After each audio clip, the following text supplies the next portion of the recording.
सब गोटे के गोर लगे छी। हम छी रुचि झा। आइ अहाँ सब गोटे के बहुत सुंदर जनऊ के गीत सुना रहल छी। और रेशमी कुमारी हमरा स्पेशल कमेंट कऽ के कहलखिन हमरा एगो जनऊ के गीत सुनाओ, हुनकर बेटा के जनऊ छनि। तो अहाँ के बहुत बहुत धन्यवाद कमेंट करऽ के लेल। और सुना रहल छी हम जनऊ के गीत। हमरो भगिना के जनऊ अछि। तो अहाँ सब गोटे के नीक लागत लाइक कमेंट शेयर केनाइ नहीं बिसरबै। जय मिथिला जय। आंगना में ठाड़ भेला बउआ के बाबा दादी सा पूछथिन हे। आंगना में ठाड़ भेला बउआ के बाबा दादी सा पूछथिन हे।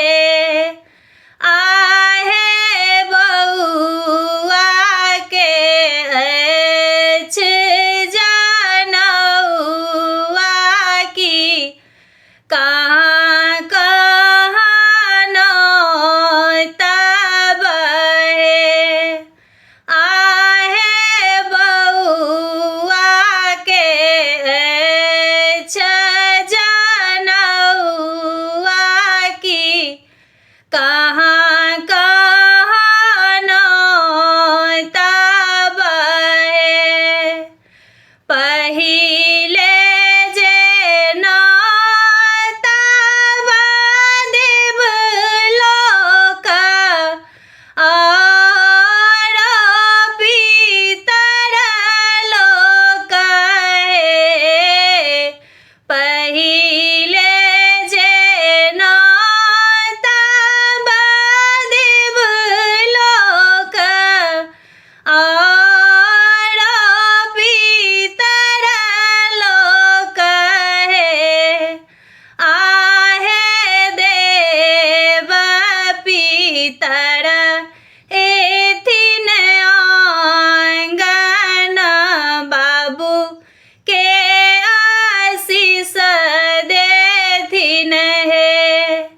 आहे देव पितर एथिन आंगन बाबू के आशीष देथिन हे। दोसर ना तब दियाद और समाज लोक हे।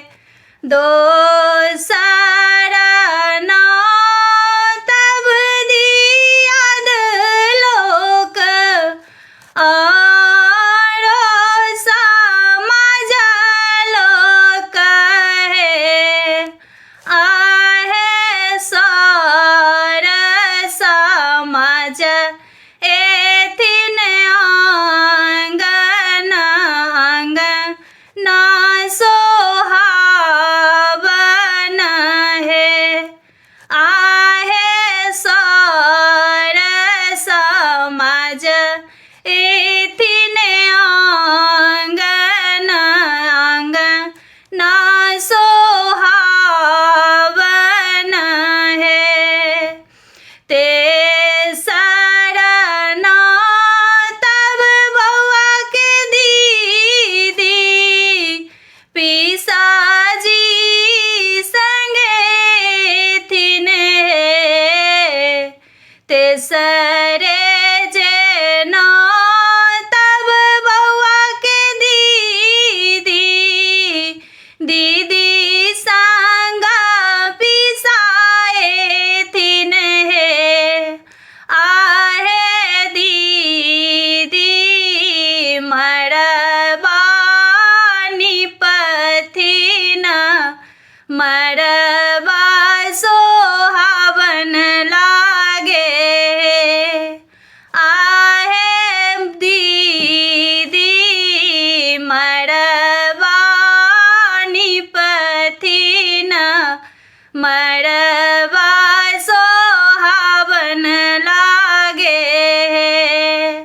आंगना में ठाड़ भेल बउआ के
देखत बड़ सुंदर है। आहे बउआ के मामा झोरी टंगता देखैत